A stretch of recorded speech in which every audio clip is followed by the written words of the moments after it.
অন্তর্বর্তীকালীন সরকারের প্রধান উপদেষ্টা ডাক্তার ইউনূসকে নিয়ে সামাজিক যোগাযোগ মাধ্যমে ফেসবুকে কুমন্তব্য করার প্রতিবাদে ও নিষিদ্ধ সংগঠন ছাত্রলীগের সাবেক নেতা হাফিজুর রহমানকে দ্রুত গ্রেফতারের দাবিতে বিক্ষোভ মিছিল করেছে ছাত্র জনতা। শুক্রবার সন্ধ্যা ৭টার দিকে কানসার্ট সুইচ গেট এলাকা থেকে বিক্ষোভ মিছিলটি বের হয়ে কানসার্ট গোপালনগর মোড় হয়ে গুরুত্বপূর্ণ বিভিন্ন এলাকা প্রদক্ষিণ শেষে কানসার্ট গুজরঘাট এলাকায় পথসভা করেন ছাত্র জনতা। এ সময় বক্তব্য রাখেন ছাত্রনেতা আসাদুল হক হায়দারি, ছাত্রনেতা মঈন আহমেদ সহ অনেকে।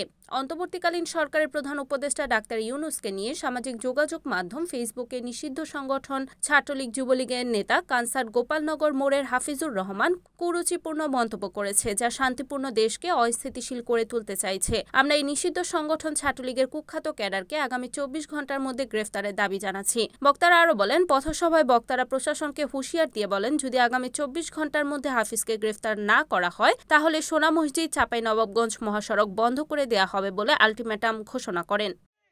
আমাদের কানসার্ট শিখগঞ্জ স্থিতিশীল অবস্থায় আছে। আমরা এখানে কোনো অশান্তি চাই না।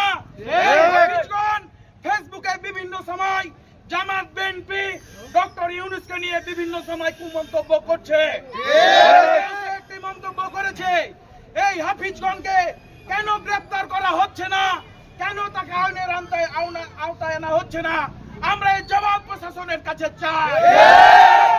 আপনারা যদি অনতিবিলম্বে তাকে গ্রেফতার করে আইনের আওতায় না নেন, আমরা ছাত্র জনতাকে সাথে নিয়ে সোনা মসজিদ চাপাই রোড ব্লক করে দেব।